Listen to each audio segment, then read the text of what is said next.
Hello and welcome to Newsmax TV. I'm John Bachman. Joining me right now from Washington, D.C. is Dr. Peter Pry. He is the president of Impact America, Inc., a bipartisan educational organization dedicated to informing the American public about the dangers of a catastrophic electromagnetic pulse event. Dr. Pry, thanks for being with us. Thank you so much for having me.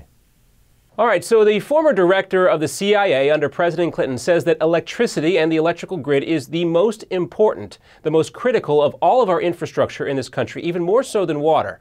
Why is that so?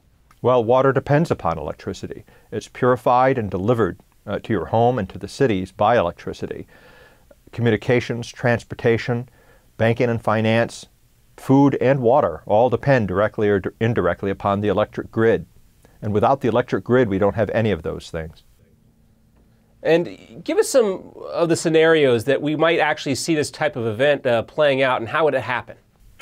Well, we're concerned about two major threats. The first is from the sun. The sun can create a natural EMP by means of a geomagnetic superstorm that would be generated by a solar flare that would hit the Earth's magnetosphere. And this would generate a natural EMP that could destroy the electric grid and cause a protracted blackout that could last years. We can't survive even for a year without our electrical grid.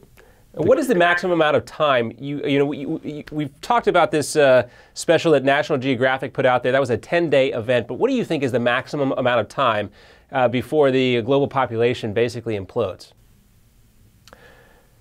The Commission gave the United States and humanity about a year.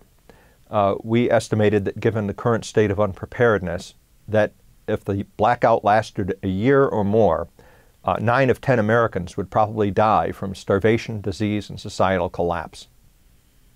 And the situation would be equally bad for other nations in the world. Now, it sounds like something you'd hear out of a movie or a TV special, but as you indicated, it's a very real possibility.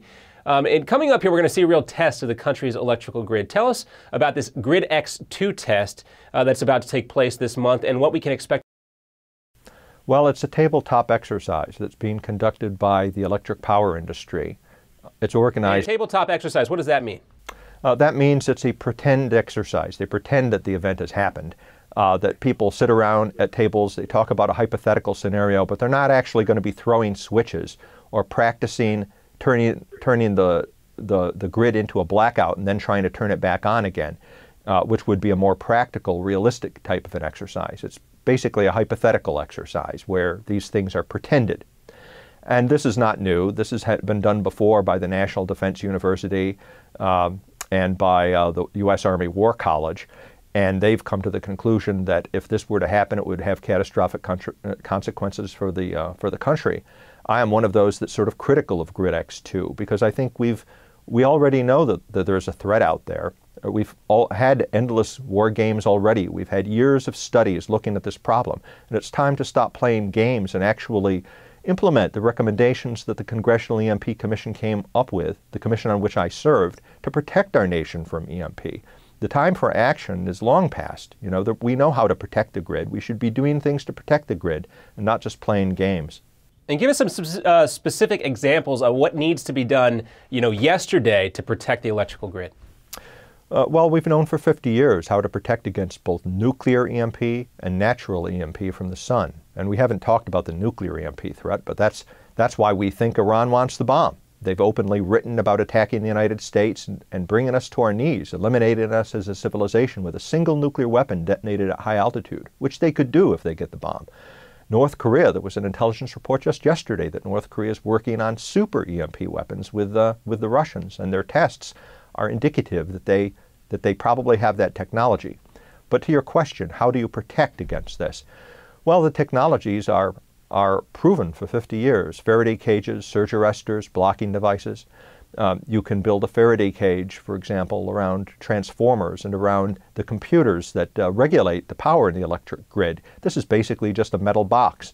You can make a Faraday cage at home if you have a metal garbage can with a tight-fitting lid and put some electronic component in it inside a plastic bag so it doesn't touch the edges. The Faraday cage basically captures the EMP and circulates it, directs it away from the objects you're trying to protect. That's one way of doing it. So it's basically just putting sensitive components inside of something like a metal shed. There are surge arresters that can stop the EMP from getting into big transformers, what we call extra high voltage transformers. Now these are crucial to our civilization. They are to modern society what the aqueducts were to the Romans. Modern civilization can't exist without these transformers. They're enormous, the size of a house. They weigh many tons. They take years to build. You know, the worldwide production of these things is like 200 a year. And if we were to lose hundreds or thousands of these transformers, it would take years to reconstitute the electric power grid. You know, the national. It's certainly a frightening scenario. I mean, if people want to learn more about EMPs and about Impact America, where should folks go? And and also they can learn more about what they should tell their legislators to get this issue addressed. Well, one correction, I'm no longer president of Impact America. I'm the executive director of the Task Force on National and Homeland Security, which is a congressional advisory board. But impactamerica.org is one good place for information. The EMP Coalition has a site called stopemp.org. It also is an excellent source of information. All right, those are great sites and great recommendations for folks to check out. And thank you for clarifying your new position for us. And thank you also for being with us here on Newsmax TV. It was a pleasure talking with you. Well, I thank you so much for allowing me to talk about this esoteric but vitally important subject. It is vitally important, and hopefully it won't take one of these events before folks wise up to what needs to be done here. Dr. Peter Pry, thank you so much for being with us. Thank you, sir. And thank you for watching Newsmax TV.